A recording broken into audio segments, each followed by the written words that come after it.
Hello and welcome to the Saddle Care series with the FEI in partnership with Bex Saddles. We're here in the glorious Cotswolds where we're going to be talking all things saddles. Well, we are joined here with international show jumper and Bex ambassador Bex Mason.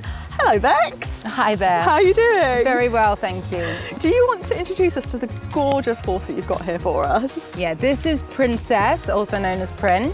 So I used to jump Prin. She competed up to 135s. I've actually now sold her and I train the girl that rides her now. Well, as I said earlier, we are here talking about saddles, and it's really important for us to not only make sure that the saddles are comfortable for us as riders, but to also make sure that the horse is comfortable, so together we can really flourish as a partnership.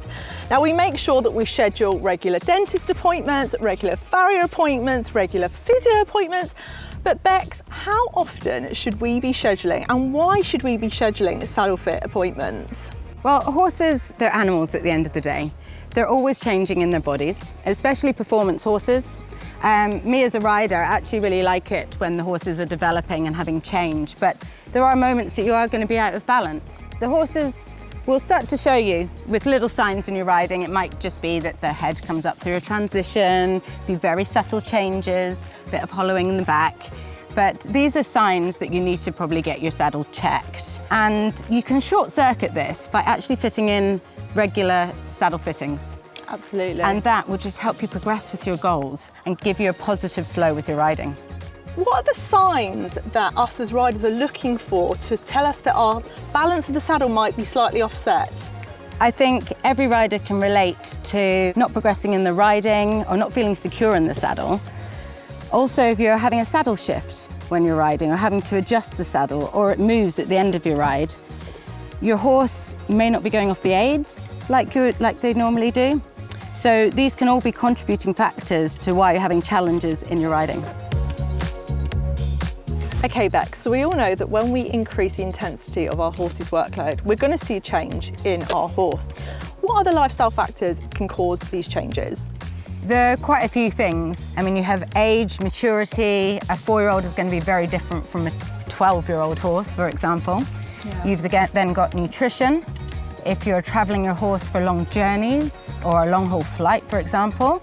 Also, if your horse is coming back from injury, it's going to have a lot of changes then. So if you can be conscious of these changes and stay ahead of yourself, get in touch with the fitter, then you won't be having problems.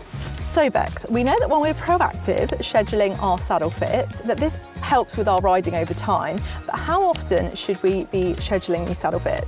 Well, I speak to your saddle fitter to see what they recommend. For a high performance rider, it can be as little as every 8 weeks when the horses are changing and developing and in lots of competitions. For an everyday rider, it can be 12 weeks to even 24. If you have major adjustments with your saddle, it's usually a shorter time frame just to make sure that your saddle is being stabilised. But obviously, check with your saddle fitter. They'll be able to recommend what you need to do. Well, Bex, what sort of information would your saddle fitter want to know before making a booking? So you'd let your saddle fitter know the last time you had your saddle checked, whether you feel any differences, any imbalances or behavioural changes in your horse, and also any lifestyle changes. Those are the things I'd speak to your saddle fitter about. No, absolutely. Really, really important information. Thank you so much, Bex, My pleasure. for your time, and the gorgeous Princess. And more importantly, thank you guys at home for watching. I hope you've taken away some tips from this episode. Be sure to give the FEI and the Bex Saddles channels a follow and tune in to the next episode. Take care. Bye.